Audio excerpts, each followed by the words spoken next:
যে গেস্টার দেখিয়েছে খুবই দুর্দান্ত। সবচেয়ে অবাক করার মতো বিষয় হচ্ছে শাকিব খান এই বয়সেও মানে ও হ্যাঁ, ট্রু। আমার থেকে কয়েক মাসে বড় বয়সের হিসাবে বছর খানেকে বড়। কিন্তু এই 50 র বয়স কাছাকাছি তো। 50 47 50 আই থিংক। 47। হ্যাঁ, 47 সো যাই হোক ওটা বলতে চাচ্ছিলাম না। আমার বয়সটা বেড়ে যাবে সেজন্য। আচ্ছা। সো সো এই বয়সেও যে ইউথ লুককে ওকে আনা যায়, ট্রু।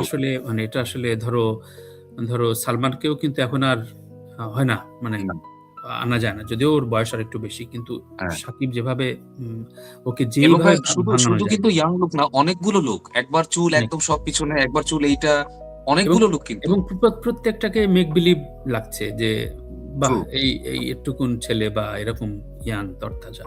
এটা আসলে আমাদের একটা বড় আর যেটা হচ্ছে রকস্টার যদি বাংলাদেশের রকস্টারের কোনো গল্প বা বাংলাদেশ খোঁজা হয় তাহলে আমি বলব যে এটা বোধহয় টিজারে যতটুকু দেখলাম, আমি তো গল্প চিত্রনাট্য জানি না।